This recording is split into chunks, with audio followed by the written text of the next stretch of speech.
দেশের প্রধান উপদেষ্টা উনি বলেছেন ডিসেম্বর নির্বাচন হবে, আমরা সেখানেই বিশ্বাস রাখতে চাই। অনেকে বলে দ্বিতীয় স্বাধীনতা। আসলে আজকে স্বাধীনতা দিবস প্রমাণ করবে দ্বিতীয় স্বাধীনতা বলে বাংলাদেশে কিছু নাই। স্বাধীনতার ৫৪ বছর পরেও আমরা প্রকৃত স্বাধীনতার স্বাদটা মাঝে আমরা হারিয়ে ফেলেছিলাম, এখন আমরা নতুন করে পেয়েছি ৫ তারিখের পরে। আমি স্বাধীনতার ৭১-এর যে বীর শহীদ যারা নিজেদের জীবনে প্রাণের বিনিময়ে আমাদের স্বাধীনতা অর্জন করে দিয়েছিলেন, রক্তের বিনিময়ে যারা স্বাধীনতা অর্জন করে দিয়েছিলেন, আমি তাদের স্মরণ করছি। তাদের পরিবারকে যারা এখনও বেঁচে আছে তাদের প্রতি সমবেদনা জানাচ্ছি। এবং আজকের এই দিনে আমি দেশবাসীকে, দেশনেত্রী বেগম খালেদা জিয়া, আমাদের নেতা তারেক রহমান এর পক্ষ থেকে আন্তরিক শুভেচ্ছা এবং মোবারকবাদ জানাচ্ছি।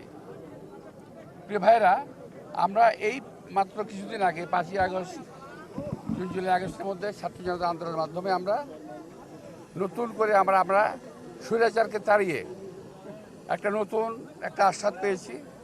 অনেকে বলে দ্বিতীয় স্বাধীনতা। আসলে আজকে স্বাধীনতা দিবস প্রমাণ করবে দ্বিতীয় স্বাধীনতা বলে বাংলাদেশে কিছু নাই। যারা বলে তারা আজকের স্বাধীনতা দিবসকে একটু খাটো করতে চায়, অর্থাৎ ৭১-এর স্বাধীনতা তাদের কোনো ভূমিকা ছিল না, সুতরাং এই দিনটাকে তারা খাটো করতে চায়। আমি বলবো যে তারা যেন একটু নিবৃত্ত থাকে, এই স্বাধীনতা দিবসকে যেন সম্মান জানায় এবং সম্মান করে। তো আজকে এই দিনে আমি আর বেশি কিছু বলবো না। আমরা দেশনেত্রী বেগম খালেদার জন্য আপনাদের দোয়া চাইব এবং এই স্বাধীনতাকে যাতে আমরা ধরে রাখতে পারি, আমাদের পরবর্তী প্রজন্ম যাতে এই স্বাধীনতাকে ধরে রাখতে পারে, এই জন্য আল্লাহ পরম দয়ালু আল্লাহ করুণাময় আল্লাহ তাআলার কাছে আমরা দোয়া কামনা করব। আপনাদের সবাইকে আন্তরিক শুভেচ্ছা, ধন্যবাদ। অনৈক্য কিছু নাই, স্বার্থের সংঘাত আছে।